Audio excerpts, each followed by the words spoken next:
Meus queridos irmãos e irmãs, é com grande alegria que chegamos ao encerramento desta novena de Santa Rosa de Lima, aqui na nossa comunidade de Santa Rosa, município de Formosa, capela da paróquia São Sebastião de Vila Boa, onde esta grande santa é a nossa padroeira.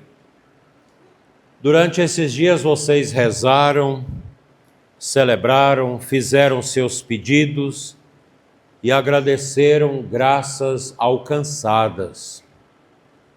E agora a igreja nos reúne ao redor deste altar, preparando a festa de amanhã. A novena chega ao seu ponto alto.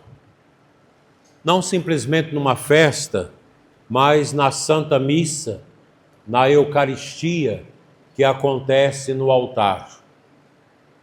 Se alguém te pergunta qual é o ponto alto da vida da Igreja Católica, a Santa Missa. Mesmo aquela missa simplesinha que a gente reza sem canto, só com as palavras, com as leituras, é o ponto alto da Igreja, porque na Santa Missa nosso Senhor se faz presente no pão e no vinho consagrados no seu corpo e no seu sangue. Porque toda a devoção verdadeira aos santos e às santas deve terminar naquilo que o Papa Leão XIV sempre nos ensina, no centro. E o centro é Cristo. Quando nós entramos na nossa capela, nós já visualizamos o sacrário. Jesus está no centro.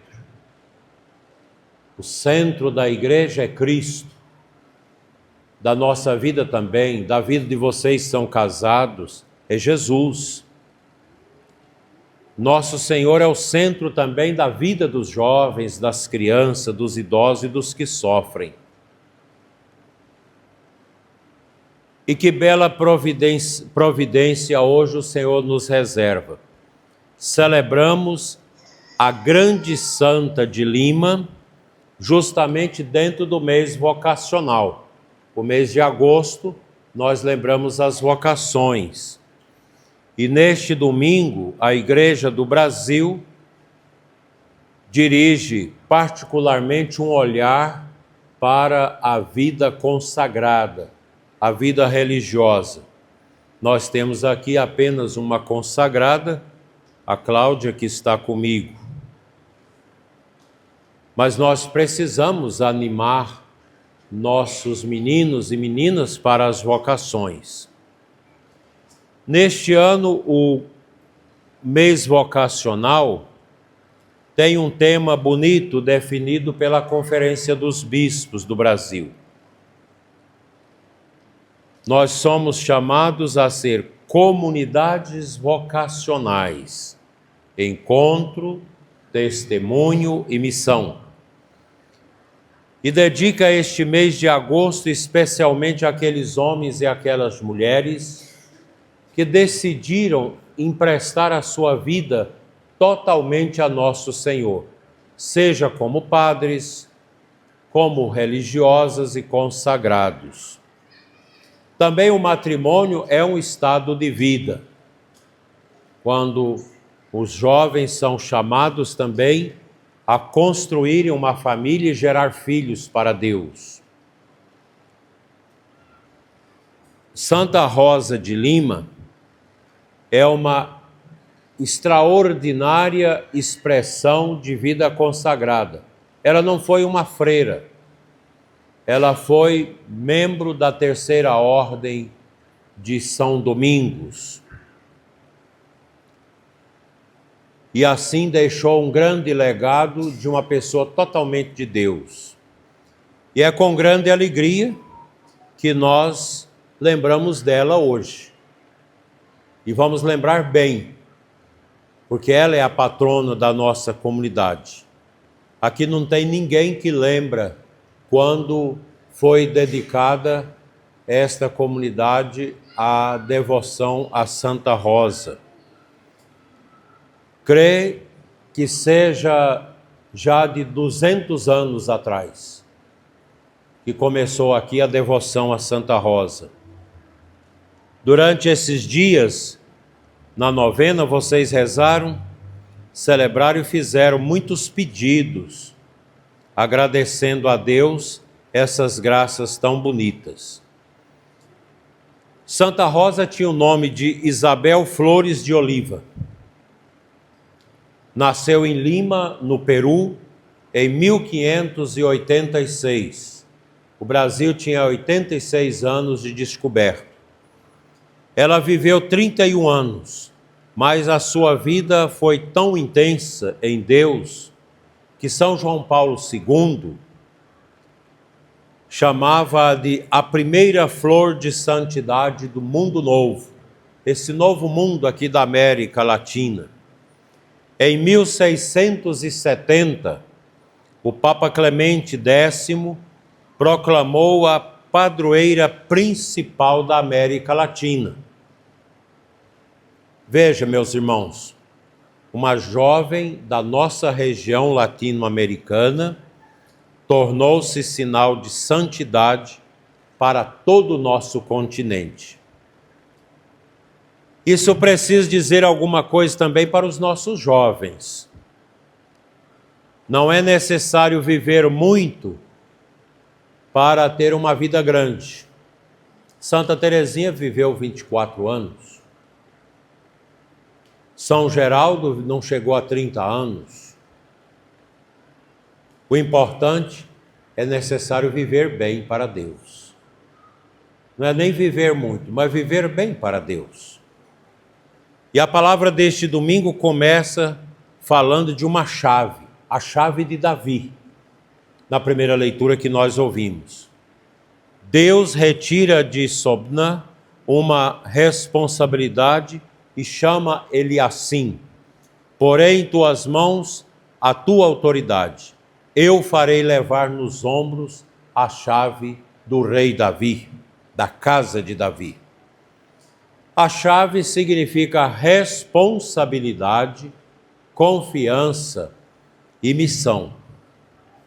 Isso já nos apresenta uma primeira verdade vocacional. Deus confia alguma coisa a cada um de nós. Confiou a vocês dois o casamento, confiou a mim o sacerdócio, confiou a irmã Cláudia a vida consagrada. É assim. Deus confia a nós alguma coisa. Ninguém recebeu a vida para desperdiçá-la. Ninguém veio ao mundo apenas para trabalhar, comer, ganhar dinheiro, envelhecer e morrer. Deus colocou uma missão em nossas mãos. Outro dia eu via um homem bêbado, já com mais de 70 anos, muito bêbado. E depois a filha dele me dizia, ele se tornou uma pessoa assim. Ele perdeu o sentido da vida. Um bêbado, um drogado, uma pessoa viciada, perdeu o sentido da vida. Desperdiçou a vida. Nós não podemos desperdiçar a nossa vida.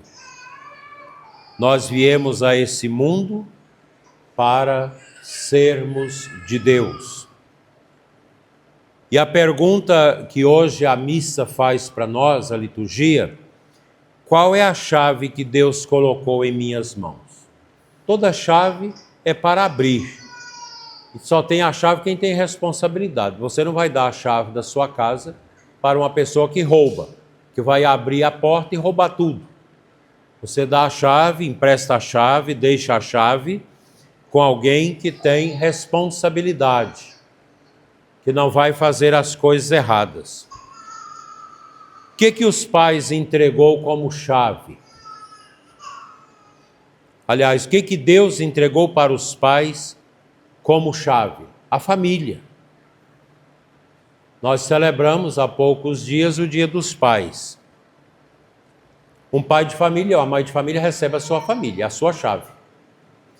O sacerdote, Deus constituiu a chave do cuidado do povo, zelar da comunidade, celebrar com o povo, batizar, casar, visitar os doentes, pregar o evangelho. Aos religiosos e religiosas, aos consagrados, Deus confiou a chave do testemunho radical do reino de Deus. Aos catequistas, Deus entregou a chave da missão. Aos jovens, Deus entrega a chave de uma vocação que precisa ser descoberta.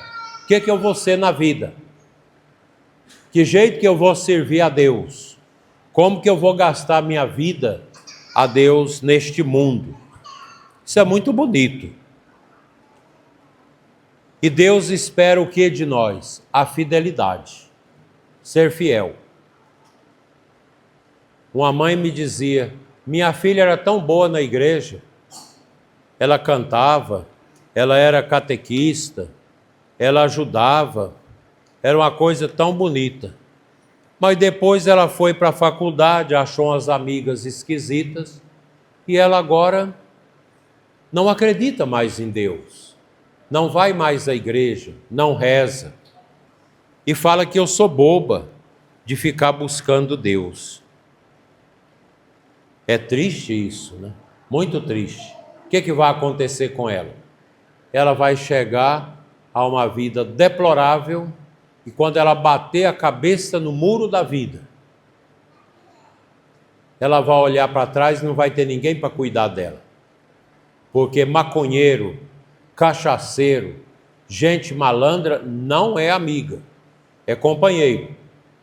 E quando você tem problemas, esses companheiros de farra não te socorrem. Quem vai cuidar dela é a mãe e o pai. E quem sabe ela vai pensar, meu Deus, eu tenho que voltar. Porque dentro do coração dela está a semente que a mãe e o pai plantou. Por isso os pais devem plantar a semente de Deus no coração dos filhos. Porque mesmo que eles afastem de Deus, chegará o momento que eles vão voltar. O Salmo de hoje nos diz, ó Senhor, vossa bondade é para sempre. Completai em mim a obra começada. A palavra de Deus nunca muda. Nós lemos a Bíblia, o Evangelho, há mais de 2 anos. O Antigo Testamento há quase 5.000 anos. É sempre a mesma coisa a palavra de Deus, ela não muda. As coisas de Deus não mudam, a gente que muda, mas Deus não muda. Talvez tenha algum jovem aqui em Santa Rita a quem Deus esteja chamando para algo maior. Para ser padre, para ser uma religiosa, para uma vida especial de consagração. O que eu digo para os meninos e meninas? Não tenham medo de perguntar a Deus, o que o Senhor quer de mim? Foi fácil para mim deixar a minha vida de juventude, meu namoro, meu trabalho, meu futuro material para ir para o seminário? Não foi fácil, mas eu não me arrependo. Eu perguntei a Deus, o que o Senhor quer de mim? A mesma pergunta que São Francisco fez. E no coração veio, vai ser padre. E eu não me arrependo, tem 40 anos que eu sou padre. Tem quase 50 anos que eu saí de casa para ir para o seminário. Nunca me arrependi. Nunca. O mundo pergunta o que para os jovens? O que você quer fazer da sua vida? O mundo pergunta isso. Você quer entregar o dinheiro aos vícios? Mas o cristão acrescenta outra pergunta. Senhor, o que vós quereis fazer com a minha vida? Ninguém é dono da sua vida. Ninguém pediu para nascer. Deus nos chamou à vida. Cada um de nós. Não é o mundo que vai dizer como que eu tenho que viver. Não, quem vai dizer o que eu tenho que viver é Deus. Deus vai dizer, você viva assim, você seja uma pessoa honesta, São perguntas diferentes. O mundo pergunta de um jeito e Deus dá a resposta de outro. Santa Rosa de Lima compreendeu isso. Santa Rosa era uma jovem muito bonita, muito inteligente. Ela teve a sua fé provada. E Bento XVI recorda uma frase atribuída a ela: se os homens soubessem o que significa viver na graça, ou seja, viver na luz de Deus, quando unida a Cristo, não assustaria diante de qualquer sofrimento. E é verdade. Quando Dom Dilmo, que muitos de vocês conheceram, bispo jovem, que teve um ataque súbito, eu acho que foi por causa das vacinas. Muita gente está morrendo por causa da vacina, da Covid, da fraudemia que nós tivemos. Muita gente está morrendo. E ele teve um mal. O homem sadio teve um mal na horta do coração. E quando ele estava para morrer, que o padre ungiu a cabeça dele com óleo e as mãos para ele morrer, e a irmã segurada na mão dele, a irmã Marília, ele disse apenas: irmã, eu sou todo de Deus. E morreu. Foi a última palavra que ele disse: sou todo de Deus. Aquele sofrimento, aquela dor terrível, não tirou a fé dele. Morreu nas mãos de Deus. A frase de Santa Rosa, ela é forte. Nada assusta um católico diante da morte, diante do sofrimento, gente. Nada deve nos assustar. Nem a morte de alguém que a gente ama, nem o câncer que chega, nada. Porque nós temos a maior glória, que foi ser batizados e tornados cidadãos do céu. O batismo é o nosso passaporte para o céu. E é para lá que nós vamos. Eu espero que aqui ninguém tenha essa bobagem de querer ficar preso a esse mundo. Porque o mundo cansa. Outro dia, uma amiga minha com mais de 100 anos, da região onde eu vivi, mandou a filha ligar para mim e rezar para que ela possa se libertar logo do corpo e voltar para Deus. E a filha dela dizia: Dona Daíra, minha mãe está muito cansada. O corpo não responde, ela está consciente, mas o corpo está cansado. Mas a alma dela está boa e ela quer descansar, ela quer sair daquele corpo para voltar para Deus. Nossa vida é assim. Ninguém precisa ter medo da cruz, do sofrimento, porque se a alma está unida com Jesus, pronto, basta isso. E chegamos então ao significado da segunda leitura de hoje, do apóstolo Paulo. Ó profundidade da riqueza, da sabedoria e da ciência de Deus. São Paulo, meus irmãos, reconhece que não consegue compreender completamente os caminhos de Deus. Os caminhos de Deus são tão belos e tão profundos que nem a pessoa mais inteligente consegue entender. Talvez o mais simples entende melhor do que um cientista. Porque Jesus fala: Pai, eu te louvo, porque escondeste as coisas aos sábios, aos entendidos, aos doutores, e revelou essas coisas tão profundas aos simples, aos humildes. Quantas vezes isso acontece conosco? Quantas vezes que nós às vezes não compreendemos? E a gente às vezes pergunta: por que isso? Por que essa doença? Por que a quebradeira econômica? Por que essa perda? Por que essa dificuldade tão grande na minha vida? Por que essa dor? Por que minha vida tomou esse caminho tão difícil? ninguém vai ter resposta nesta terra. O que a gente precisa é ter fé. Essa nossa irmã, que está com essa bengala na mão, levanta a bengala para todo mundo ver, todo mundo conhece, é nossa matriarca, que amamentou entre filhos e irmãos 14 nenê que ela amamentou. Ela, quando era nova, não pensava que ia usar uma bengala. Nem pensava. E agora está usando. Mas Deus quer que ela entenda, que ela compreenda isso. Porque a gente não é tudo. Ele não dá conta de tudo. Tudo é de Deus. Tudo por Deus. Tudo para Deus. É o que vivem os consagrados. Tudo é de Deus.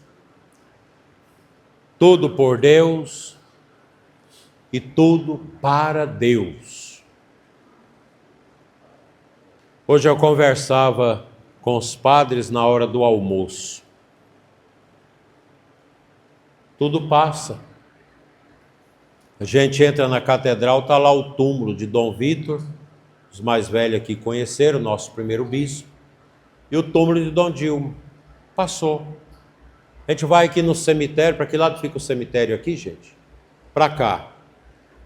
Segunda-feira é um dia da gente ir visitar o cemitério, rezar no cemitério. É limpo o cemitério ou está sujo, cheio de capim? Está sujo? Está limpo. Se você quer saber como é que é uma cidade, vai no cemitério. Quando eu cheguei na diocese, eu fui visitar Flores de Goiás. Alguém conhece? Flores de Goiás, uma cidade antiga, Nossa Senhora do Rosário. Uma cidade triste, uma cidade muito triste, uma cidade muito esquisita.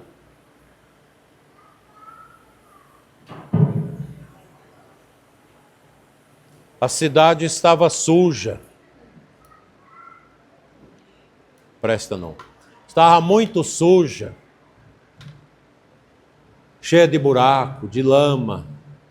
Aquele tanto de carro velho no meio da rua, apodrecendo.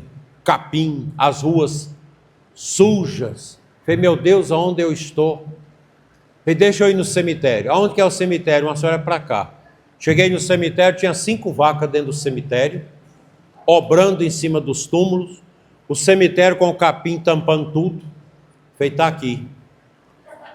O cemitério é a cara da cidade. Cemitério bem cuidado, cidade bem cuidada. Ele não pode deixar o desprezo.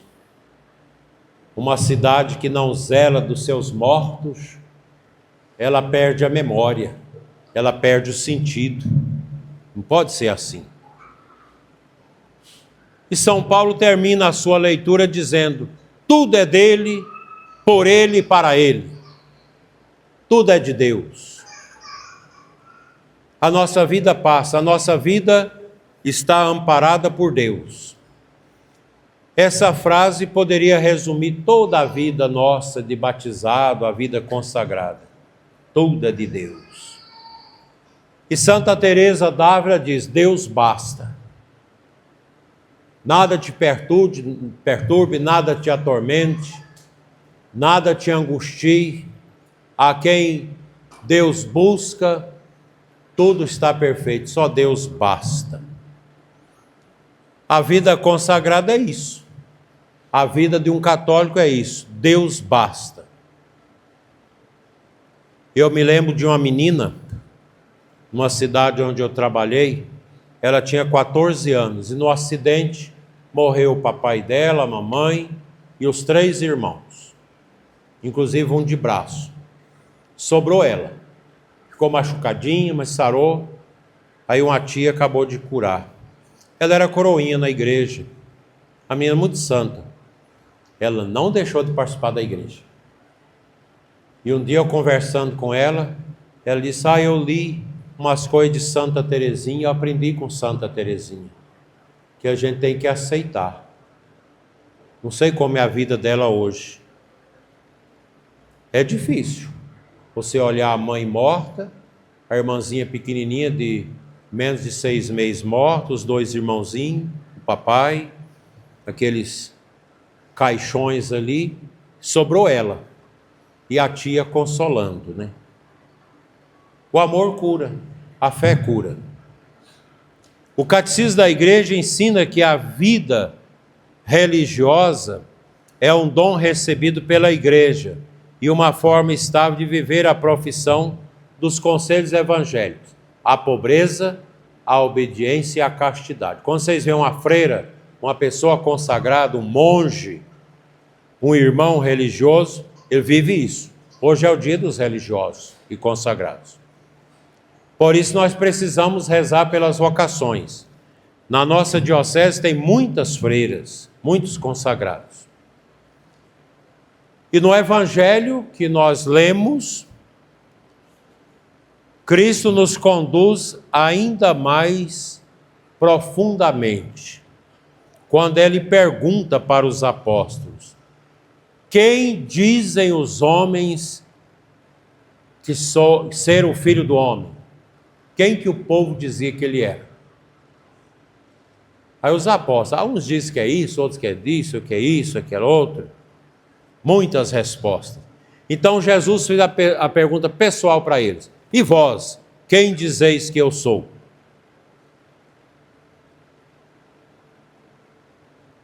Aí Pedro diz: tu és o Messias, o Filho do Deus vivo. Aqui está o centro. A nossa profissão de fé. Em quem nós cremos? Em Jesus. É o centro da minha vida. Lá na África, lá no Quênia, os muçulmanos estão matando os católicos e os evangélicos. Mas matando aos montes. Só essa semana parece que mataram 200. Inclusive padres, degolando, matando. E os católicos dizem: nós morremos, mas nós não deixamos de ser cristãos. Nós não deixamos Cristo para o Alá. Não. Então morrem. Nada pode tirar Cristo da nossa vida. Os mártires morreram por isso. Você deixa de seguir Cristo para seguir os deuses. Não. Eu creio que Cristo é o meu Senhor. Você vai morrer, pois então mate. Porque o mártir sabe: eu vou morrer aqui e já vou direto para o céu. Os santos, meus irmãos, os mártires, são como janelas. Não foram feitos para impedir a luz. A luz entra pela janela. Você fecha a igreja durante o dia, se o sol está dali, ilumina daqui. Se nasce daqui, ilumina daqui. A luz entra. Então os santos são essas janelas por onde entra a luz até as nossas vidas. Por isso São João Paulo II ensinava que os santos, inclusive Santa Rosa de Lima, são modelos de vida cristã e intercessores nossos. E quando Jesus diz para Pedro: tu és Pedro e sobre esta pedra construirei a minha igreja e o poder do inferno nunca poderá vencê-la, nós estamos em cima de uma verdade. Nós somos católicos. Nós pertencemos a essa igreja que Jesus fundou. Olha, se fosse por causa da vontade dos homens, a igreja tinha acabado. Mas ela nunca acaba. Meu avô dizia: a igreja, meu filho, ela pode ficar fininha como a linha de um carretel, mas ninguém arrebenta essa linha. E é verdade. Pode chegar aqui os perseguidores da nossa fé, nos matar a todos, matar toda a diocese. Mas a igreja vai continuar, porque alguém vai sobrar para testemunhar a fé. Passam os governos, passam as ideologias, passam as modas, passam os sistemas políticos, passam teorias, passam perseguições. Outro dia eu preguei lá no Muquem e preguei duro sobre a verdade, sobre a santidade dos romeiros, que ela estava uma bagunça. Aí o vereador Chiquinho, lá de Uruaçu,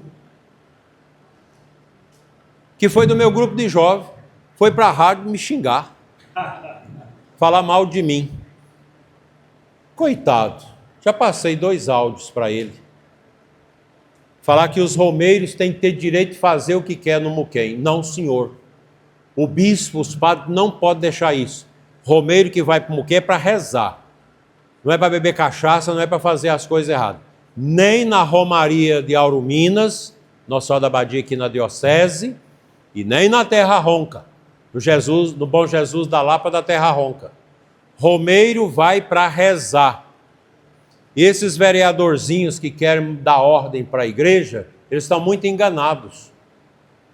Nem reis, nem presidente, nem deputados, ninguém é capaz de desmontar a igreja. Nem os imperadores de Roma deu conta. Aí um vereador vai querer ensinar coisas para mim, que os romeiros devem fazer na Romaria do Muquem o que quer. Tomara que essas palavras cheguem para ele, chega lá em Uruaçu para o povo escutar. Tomara que vocês façam um recorte e coloquem aí, para chegar nele. Pobre mortal, que muitas vezes trabalhou na via sacra ao vivo de Jesus Cristo, na paixão de Cristo. Não sobrou nada. Aquele Cristo que foi encenado, que ele ajudou, acho que não serviu nada para ele. Precisa rezar. Precisa rezar para converter esses pecadores terríveis, né? A igreja, meus irmãos, permanece. Morre os papas, morre os bispos, padres, mas a igreja permanece. A igreja só vai terminar o dia que Jesus voltar, quando nós seremos levados com ele para o céu. A igreja permanece não é porque nós sejamos perfeitos. Nós não somos perfeitos. Eu sou cheio de defeito. Ela permanece porque ela pertence a Cristo. Ela é de Cristo. Jesus fundou a igreja sob os apóstolos. E a mesma chave anunciada por Isaías, a chave do rei Davi, reaparece agora no Evangelho, quando Jesus diz: eu te darei as chaves do reino dos céus. Tudo que abrires nessa terra será aberto no céu. O que fechares aqui será fechado no céu. Por isso a chave da igreja é de uma grande responsabilidade. E o Santo Padre, o Papa, no nosso tempo, o Papa Leão XIV, é que tem as chaves da igreja, para ligar e desligar. O Papa é o vigário de Cristo na terra. Como dizia Santa Catarina de Sena, o doce Cristo na terra. O Papa é a imagem viva do bom pastor, sucessor do apóstolo Pedro. Um ofício designado por Cristo para conduzir a Santa Igreja. Assim, meus irmãos, ao concluir esta nossa meditação, eu quero lembrar a todos vocês, amanhã, no encerramento da festa, com a missa de Santa Rosa, que todo mundo possa ter a mesma resposta de São Pedro. Tu és o Messias, o Filho do Deus vivo. Tu vem de ti, tudo vem de ti, tudo existe por ti, e tudo na minha vida pertence a ti, ó Cristo. Santa Rosa de Lima, rogai por nós. Amém. Creio em Deus Pai,